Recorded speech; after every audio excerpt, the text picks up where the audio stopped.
Obrigada. Vamos conversar um pouco, né, sobre a nossa caminhada espiritual, né? Santo Agostinho, ele tem uma comparação, duas que eu vou comentar aqui, que ele coloca, maravilhosa.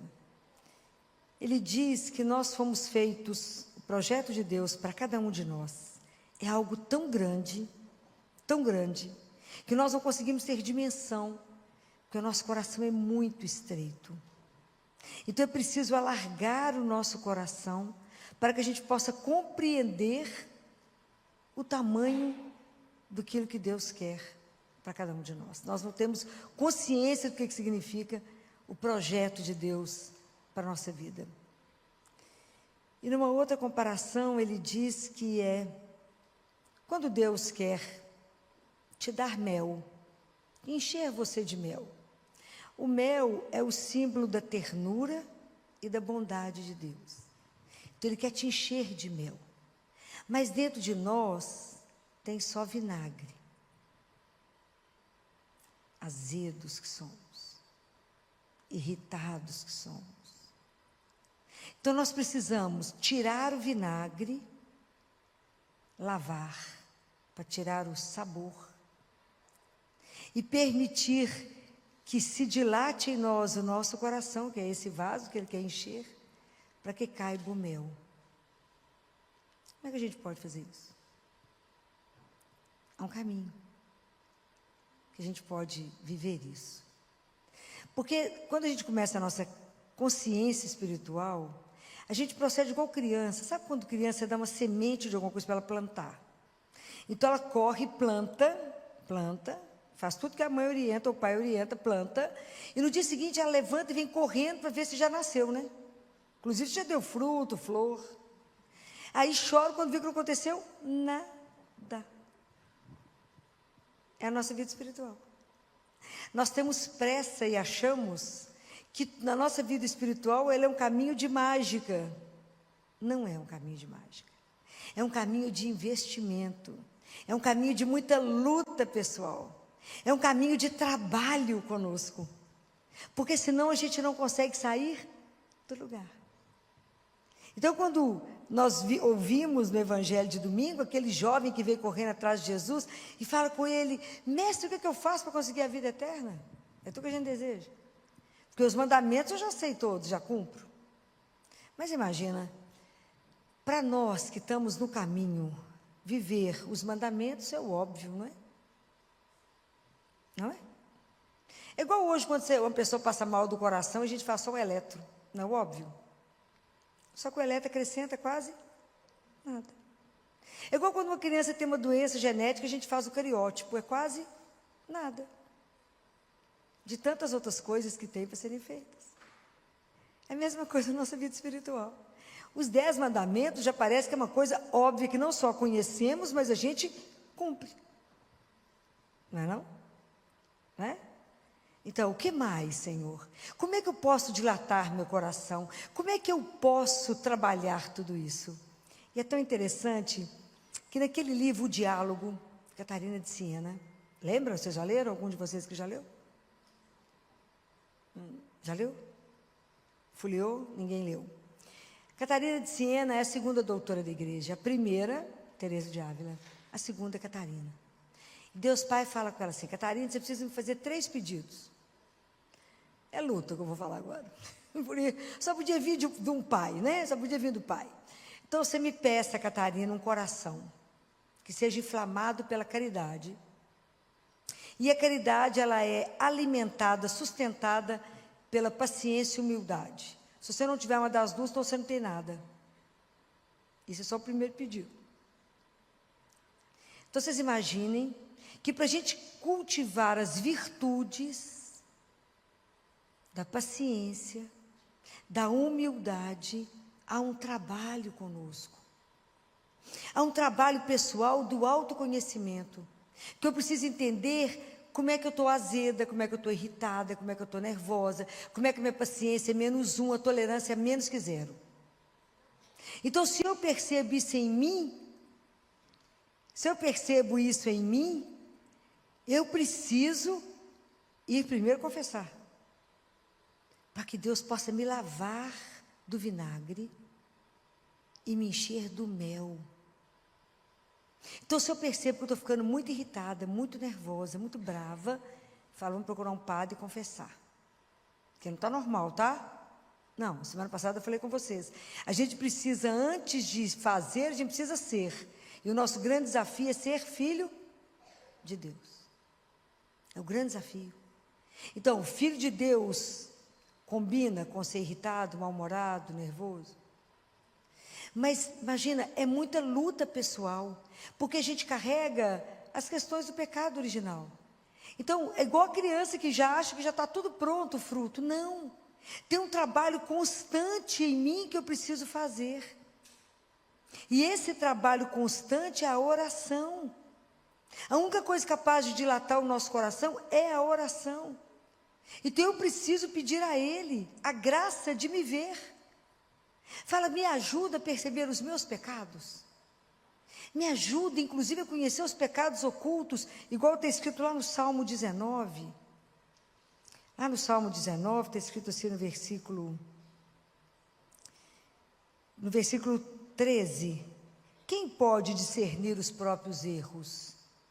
Purifica-me das faltas escondidas. Às vezes a gente não tem consciência nem que está errando, nem que está pecando.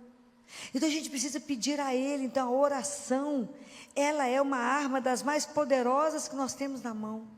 Para falar, Senhor, como é que eu vou adquirir a virtude da paciência, se isso não for uma graça, não for um dom doado? Como que eu vou adquirir? Como é que eu vou adquirir a consciência da humildade? Humildade é a consciência que eu sou um pó, que eu sou criatura e Ele é o Criador. Que tudo que eu não consigo nada se não for a graça de Deus na minha vida. Eu posso entender aonde eu estou do ponto de vista espiritual, mas entender que para mim crescer, eu preciso da graça de Deus. Nada sem a graça dele. A criança, para entender que a plantinha para crescer ali, a semente crescer, virar uma árvore, ela precisa de muita coisa. Não tem mágica. Então eu preciso entender que eu preciso ter um querer, que eu preciso ter a consciência, que eu preciso buscar, né? Porque Deus nos criou para nos encher dele. Então Ele coloca em nós um desejo de sempre procurar por Ele. E aonde que Deus nos chama sempre? A rezar. Ele coloca em nós uma saudade dele.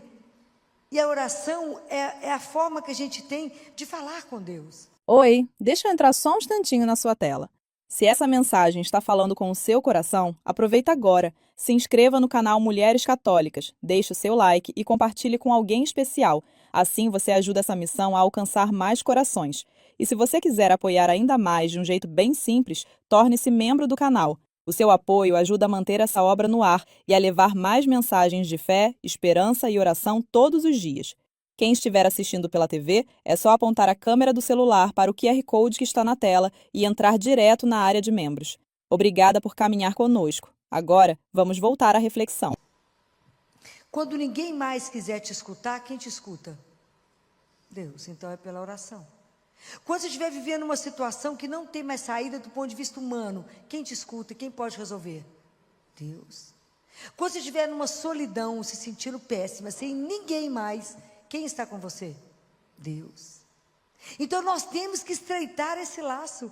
Nós temos que aprender eu já falei com vocês mais de uma vez, do Vantuan, que é o François, né? É o Vantuan, que foi aquele arcebispo de Xangai, que foi preso quando o comunismo chegou em Xangai. E ele ficou preso durante 13 anos. Dos 13 anos, 9 anos foi em confinamento absoluto. E a única coisa que fez ele sobreviver foi a oração. Que ele conversava com Deus o tempo inteiro para não ficar louco. Chegava um momento que ele não conseguia mais rezar, porque as Bíblias foram queimadas, tudo foi queimado, todos os livros de oração. Ele tentava escrever os trechos da Bíblia que ele lembrava. Então ele chegava um momento que ele só falava Ave Maria, Ave Maria. Pai, ele não conseguia, de tamanho esgotamento. Mas foi a oração que manteve, ele conseguiu sair, né? Ele foi libertado, ele se tornou um símbolo de esperança, trabalhou no Vaticano com Paulo II, Bento XVI, era amigo pessoal deles. E quando ele morreu, Bento XVI iniciou o processo de canonização dele. Então, é preciso entender que a oração, ela vai ser a nossa grande força. Porque é pela oração que eu consigo me ver. Eu consigo me colocar diante de Deus. A palavra de Deus, nós vimos que ela é como uma faca, ela revela. Ela revela aquilo que somos. Quando eu vou rezar, Deus vai me ensinando que eu não posso pedir coisas tipo assim, ô Senhor, aquela pessoa me fez mal, então eu só podia me vingar nela. Não vamos pedir isso nunca. Você nunca vai começar a pedir a Deus coisas supérfluas. Nunca. Você vai começar a pedir o Espírito Santo para que Ele te ajude. Você vai começar a tomar consciência e começar a pedir pelas virtudes. Falar, Senhor, me dá fortaleza. Senhor, me dá temperança. Senhor, me dá paciência. Senhor, me ajuda a perseverar. Porque nós não vamos fazer nenhum caminho espiritual sem perseverar. Não há mágica. Eu tenho que rezar todos os dias. Então eu preciso pedir a Deus a graça da constância. Me ajuda a rezar todos os dias. Me dê o desejo de procurar pelo Senhor todos os dias. A permanecer em Deus, porque está escrito que se aquele que permanece em mim, eu nele, e esse dá muito fruto, porque sem mim, nada. Então a gente precisa pedindo essas coisas a Deus. A gente vai pedindo a Ele, me ajuda a me ver, me ajuda a reconhecer os meus erros, me ajuda a acertar o caminho, me ajuda a ver a vaidade, o orgulho, a prepotência, me ajuda. Me ajuda a reconhecer isso em mim. Eu quero ser cheia mesmo do mel de Deus. Então me tira esse azedume do vinagre. Me ajuda. Eu preciso revelar um Deus que é meu Pai. Eu preciso convidar outras pessoas para viver a mesma coisa. Então pedir a Deus que nos inflame nesse coração. Me dê um coração inflamado, meu Pai, pela caridade, nutrido pela humildade e pela paciência. Uns com os outros, ter paciência que, até comigo mesmo no caminho, saber que eu não sou aquilo que eu imaginava, saber que eu não tenho as virtudes como eu gostaria, que eu não desempenho as coisas como eu gostaria, que eu não faço o bem que eu deveria fazer, mas faço o mal que eu não gostaria. Me ajuda a entender a miséria, a fraqueza, mas me dê constância e me dê a graça, porque na medida que eu vou me colocando diante do Senhor, pela oração, meu coração vai sendo transformado, dilatado, até que eu possa compreender todo esse processo. E Deus é tão doce que Ele não pede nada antes que a gente tenha maturidade. Porque o segundo pedido, a segunda coisa que Ele sugere a Catarina é, primeiro esse coração da caridade, né? Inflamado de amor, né? Poder amar a Deus, amar aos outros, né? Ele fala, eu te dou o próximo para que você possa amá-lo, já que você não pode fazer isso por mim, faça pelo seu irmão. Olha que luta. A segunda coisa, ele diz, peça um coração que você submeta, né? Você passe a desejar a minha vontade, a sua vontade se submeta à minha. Nós cantamos que agora é mesmo, que a vontade de Deus é perfeita, é soberana, mas o tanto que isso é difícil. Fala, Senhor, eu só tenho certeza que eu tenho que fazer a sua mesmo? Tem certeza? Quando Ele fala não, então eu já falei isso com vocês que outras vezes, que a gente até é capaz, e muitos de nós já sabemos dar a mão para Deus. Fala, se o Senhor me der a mão, eu não tenho medo. Dar a mão, acho que a grande maioria que dá conta. Mas será que a gente dá conta de dar a mão para Ele e fechar os olhos? É que é, Filó? Fecha os olhos, dá a mão para Ele. E deixa Ele te guiar onde Ele quiser. De vez em quando nós vamos abrir um olho no meio do caminho e falar, será que Ele está levando para que lado? Porque a nossa confiança nele é mais ou menos. Estou falando mentira? Não. Está vendo como é que é um caminho que a gente tem que purificar? Está vendo como é que é um caminho que a gente precisa investir? Como é que a nossa vida interior é algo que a gente precisa de verdade levar a sério? Fala, Jesus, eu confio no Senhor mais ou menos. O Senhor perdoa, mas é mais ou menos. Eu tenho que ser verdadeiro, porque eu não confio de tudo. Eu não confio falando assim, mas será que Ele me escutou nessa oração? Será que Ele vai dar realmente aquilo que é certo para mim? Será? A nossa confiança é pequenininha, né? Já falei, nós às vezes precisamos de muitas provas. Às vezes nós precisamos ainda dos milagres. Falei isso outro dia. Junto de Jesus tinha 3 grupos que caminhavam com Ele. A multidão, os fariseus e os discípulos. Os discípulos se comprometiam A multidão quer o milagre, quer o sinal.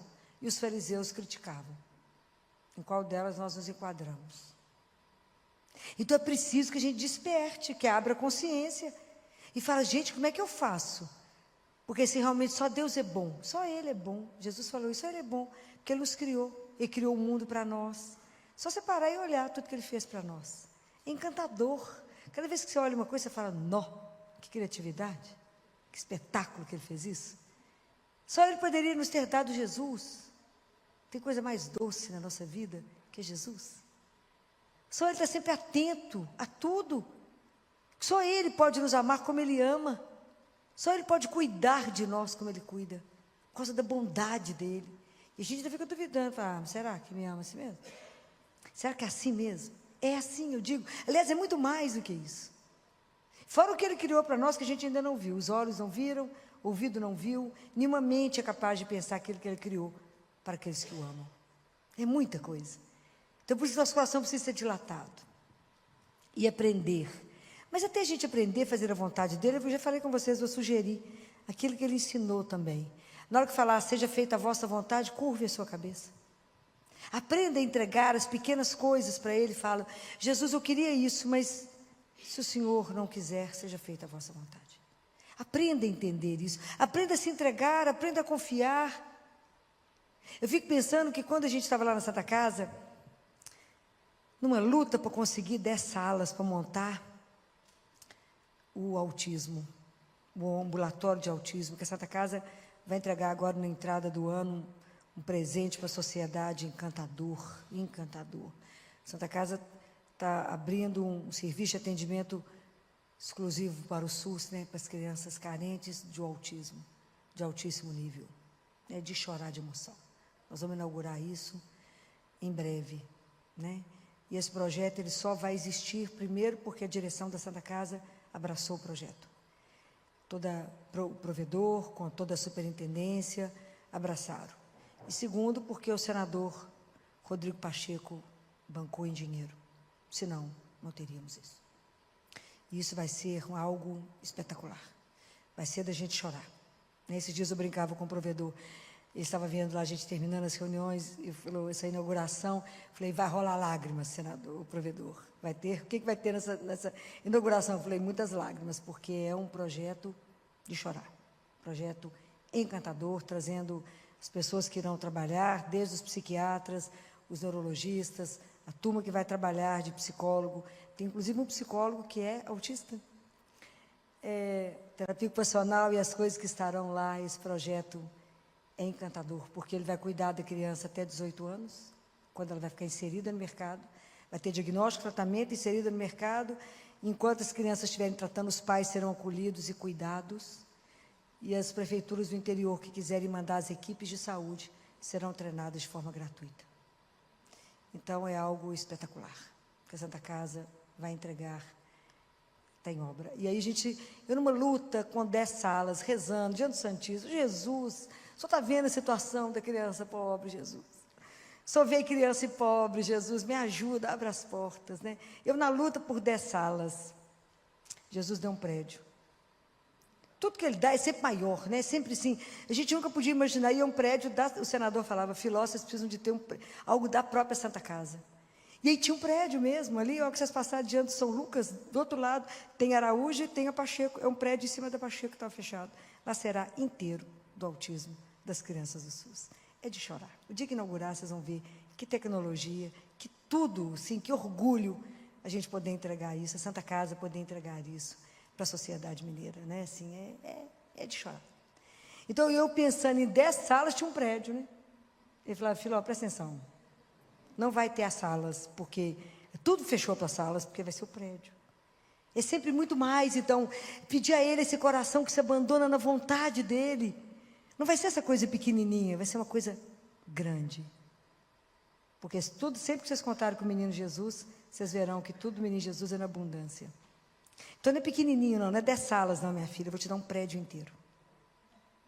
E o terceiro pedido que Deus Pai fala para Catarina, esse é o mais difícil, é o que Jesus fala para o jovem. Esse jovem que não tem nome, né? Por isso é cada um de nós. né? É cada um de nós que chega diante dele e que eu fico pensando no olhar dele de doçura, pensando, ô, tadinha, ainda está na infância mesmo, né? Está lá na infância espiritual, caminhou nada. E ele fala com ela, ele fala com ele, só uma coisa te falta. Vende suas coisas. Jesus está mandando você ficar pobre de maré descer? Não. Use tudo que você tem. Permita ter. Se Deus te abasteceu, te deu muita riqueza, use a favor daqueles que não têm. Faça o bem. Faça. Não, as coisas nos pertencem. É sua. O bem, a sua riqueza não pode te possuir. É você que a possui. É diferente. A nossa força, a nossa segurança não está nos bens que temos, mas no grande tesouro que nós temos na vida, que é Jesus. Esse é o grande tesouro. Quem tem ele tem tudo. E aí ele fala, Deus Pai fala para Catarina, Catarina, peça um coração. Agora segura, essa é dura. Livre de todo apego emocional e material. Que seu único apego seja a mim, Senhor teu Deus. Simples, né? Fácil. Por isso que eu falei com vocês. O livro da Catarina, você lê e medita um ano, uma frase, você medita um ano. Porque foi diretamente Deus Pai ensinando. Mas a gente precisa pedir a graça. Fala, Senhor, me dá a graça. Esse desapego não significa não amar ninguém mais não, gente. Claro que a gente continua aqui nas relações de amor, mas saber que Ele é o nosso amor maior, que Ele é o Senhor, ter a consciência que se eu tenho Ele, eu tenho tudo, que Ele é o nosso tesouro, que quando faltar tudo na nossa vida, e às vezes a gente tem um problema financeiro, e perder financeiramente, perder a saúde, perder a beleza, estiver numa cama, quem fica com você? Deus, e somente Ele. Porque Ele nunca vai nos abandonar, porque o amor que Ele tem por nós é algo impressionante. E descobrir isso é descobrir o maior tesouro que nós temos na vida. A maior riqueza que nós temos na vida é Jesus. Deve ter uma semana eu tive a oportunidade de ter uma conversa que é um presente, né? Deus me dá uns presentes que é assim. 2 pessoas da Santa Casa presenciaram essa conversa e ficaram emocionados e choraram. Porque era uma freira que queria conversar comigo, que não era de Minas Gerais. Do estado do Espírito Santo, 53 anos, em fase terminal de câncer. E ela, vocês tinham que ver a carinha, fui conversar com ela, liguei para ela de vídeo, para conhecê-la. Porque a médica que cuida dela me achou. Ela então está com o diagnóstico terminal, está internada. Ela sempre foi missionária, então, como diz ela comigo, doutora, ela é muito calminha, eu sempre vivi da providência. Então, tudo que eu ganhei, eu guardei. Então, doutora, como eu estou... Eles falaram que eu só tenho de 1 semana a 30 dias. Mas eu falei com eles que 30 dias é muito tempo, doutora. Quantos de nós vão falar isso? Reza, Filó, para me ficar mais tempo. É muito tempo, doutor, hoje eu estou pronta. Então, eu comecei a entregar minhas coisas. Imagina o que ela tinha. Uma correntinha para um tercinho para o outro, né? Comecei a distribuir minhas coisas, doutor, porque eu não preciso de nada. Mas eu falei assim com Jesus, Jesus, eu sei que eu devo ter um dinheirinho guardado, que deve ser assim uma gotinha, porque eu nunca usei nada, Jesus. Mas, Jesus, eu quero que o senhor ache a doutora Filó para mim, lá no Espírito Santo. Porque o dinheiro que eu tenho é para os meninos dela. Só tem que achá-la para mim. Achou ou não achou? Achou. Não é espetacular? Eu acho espetacular essas coisas. E aí nós duas conversando sobre morte. Você imagina que espetáculo foi essa conversa. O povo chorava. Sobre a ida, né? Sobre a ida. Está quase indo. Ela já viu Jesus no quarto 2 vezes, já confessou com ele. Ela é muito interessante. Ô, doutor, eu acordei hoje, estava tudo tão branquinho. Falei, fui. Aí encostei em mim, ainda tinha corpo. Falei, ainda estou aqui. É igual a gente. Igualzinho. Certamente igual, né? E aí ela falou, doutora, eu juntei, mas é uma gotinha só. Mas essa gotinha é para os meninos da senhora. R$ 83.500. Falei com ela, essa gotinha vai virar uma gotona. Porque é na bênção de Deus. Falei com ela, nós vamos reformar o CT infantil. O CTI dos recém-nascidos.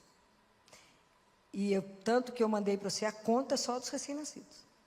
Essa conta que está aí com o símbolo da Santa Casa, é só para os recém-nascidos. Nós temos que acabar de juntar o dinheiro. O Ministério Público já nos ajudou, com o dinheiro das multas, olha que bacana. E reverte numa coisa bacana, ó. E junta a sua, e vamos juntando, e nós vamos chegar lá. E aí eu falei, lá vai salvar muita criança, é muito bebê que vai ser salvo. E aí falou, pois é, doutor, mas é pouquinho. Falei, é nada, é muito dinheiro que vem com a bênção. Vai multiplicar, isso aí vai multiplicar, não tenho dúvida. E aí você vê a conversa e a tranquilidade dela do ir, né? Do desapego a tudo, desapego, tudo entregue. E conversando sobre a vida, sobre o ir, sobre ficar com Ele, sobre estar com Ele. Alegria de poder voltar para casa, alegria de saber que alguém te espera. Ó, que paz. Rindo, parecia que estava indo para uma viagem internacional mesmo. Tranquila, o povo apavorado. O povo lá que presenciou a conversa chorando. E ela naquela tranquilidade, pois é, doutor, vamos ver se não demora um mês, que é muito. E é espetacular como é que Deus vai juntando o povo dele. E isso é um testemunho para todos nós. Isso é um testemunho de desapego. Está lá na cama, não está nada agarrado a nada, pedindo mais nada, só entregando. Fulano, você quer ficar com isso, quer ficar com aquilo? Com o pouco. O cara falou, só vivi como missionária. Era ela, mais 3 freiras, junto com o sacerdote. O sacerdote morreu, entregou as freiras para uma médica tomar conta. E essa médica conseguiu meu telefone, me ligou, e nós fizemos essa ponte. Isso é espetacular, como é que o povo de Deus vai se juntando. Né? E aí, conseguindo trazer para vocês esse testemunho. Hoje, o que nós temos que desapegar? Qual é o laço que eu tenho que soltar para ser de Deus? Aonde que eu consigo ser dele, inteira dele? Aonde estão os nós que eu não consigo soltar? Falo, não, Jesus, espera só mais um pouquinho. Aonde que eu não consigo dizer a Ele, Senhor, eu quero, segue-me, quero segui-lo, segue-me. A tônica desse evangelho é, segue-me. Fala, não, deixa eu fazer uns negocinhos antes. Segue-me, se entrega, deixa eu te conduzir, deixa eu te alargar aqui para você poder entender o projeto. Deixa eu te dar as virtudes que são necessárias para que você seja meu discípulo. Para que você possa viver a vida que eu trouxe para você em abundância. Para que você possa usufruir da alegria de ser meu filho. Isso é uma coisa extraordinária. Você imagina que Deus é tão bom, que nos permitiu ser filho. É uma coisa escandalosa. Porque se a gente é filho, é herdeiro. Então a morte não tem mais poder sobre nós.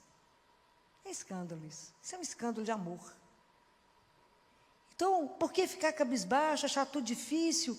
Não, nós temos é que, de verdade, amadurecer a nossa fé, de verdade, se colocar diante dele na oração, se rasgar diante dele e falar, me ajuda a ver minhas misérias, mas vê e transforme elas, porque eu quero falar com o Senhor, eu quero te seguir, Jesus, mas o Senhor sabe onde é que eu estou, meu filho? Estou lá na infância espiritual, tomando leitinho ainda, dou conta de nenhuma coisa mais sólida, me ajuda de verdade a caminhar, porque eu quero pertencer a você. Eu quero, de verdade, que na minha vida se cumpra o seu projeto de amor. E eu digo para vocês, não tenha medo de Deus. Não tenhais medo. Escancar o seu coração a Ele. Não tenha medo de se entregar. O que é que nós temos? Aonde pode estar a nossa segurança? Nós somos frágeis demais. A nossa fragilidade é absurda. Um tombo te tira do sério. Quanta coisa nos impede. Não tenhais medo de ter a vida revirada do avesso. Não tenhais medo de abrir mão dos seus pequenos planos para deixar Deus cumprir o grande sonho dele na sua vida. Não ponha limite na ação de Deus na sua vida. Não ponha limite na misericórdia. Deus é Deus. Não há nada impossível. Pensa que eu queria 10 salas e me deu prédio. Deus é Deus. E quando Ele quer alguma coisa, quem pode cercá-lo? Ninguém. Se as coisas estiverem de acordo com o que Ele quer, Ele cumpre. Não passe pela vida ao largo da sua vida verdadeira. Não passe. Não permita descobrir isso quando o tempo é curto. Deus tem pressa. Que a sua vida, que você perceba que a sua vida é bem-aventurada. Deus tem pressa. Que você entenda que nasceu para ser feliz. Deus tem pressa de que você entenda que não fomos feitos para a dor, mas para o amor. Não tenhais medo. Escancarem o seu coração ao Senhor. E peça a Nossa Senhora, né? A rainha das virtudes, né? Que interceda por cada um de nós nessa noite. Que peça a Deus. Ela sabe o que a gente precisa, nem a gente sabe. Mas é porque ela é mãe. Então ela olha para nós e fala, não, essa aqui já conseguiu isso, aqui conseguiu aquilo. Os 3 pedidos que Deus Pai fez para Catarina, a gente nem ousou pensar neles. Porque é duro, não é fácil. Mas que ela nos ajude a conseguir cumprir isso que Deus pediu a Catarina. Que isso também seja uma oração nossa. O primeiro coração inflamado de caridade, nutrido pela paciência e pela humildade. O segundo coração que deseja cumprir a vontade dele acima de tudo na nossa vida. E o terceiro coração que seja desapegado de todos os bens materiais, espirituais, emocionais e apenas apegado a Ele. Ele ser o nosso centro, nosso Senhor, o nosso tudo. Não é uma tarefa fácil. Eu nem ousei começar. Mas pela graça de Deus, pela intercessão de Nossa Senhora, que a gente possa um dia oferecer ao nosso Pai, quando a gente chegar lá, porque isso é um trabalho de uma vida, que quando a gente chegar lá e Ele é aquele que nos espera, a gente falar, ao coração que o Senhor pediu a Catarina, nós copiamos e lutamos para que a gente pudesse te entregar um coração melhor do que aquele que a gente tinha lá. Louvado seja nosso Senhor Jesus Cristo. Para sempre seja.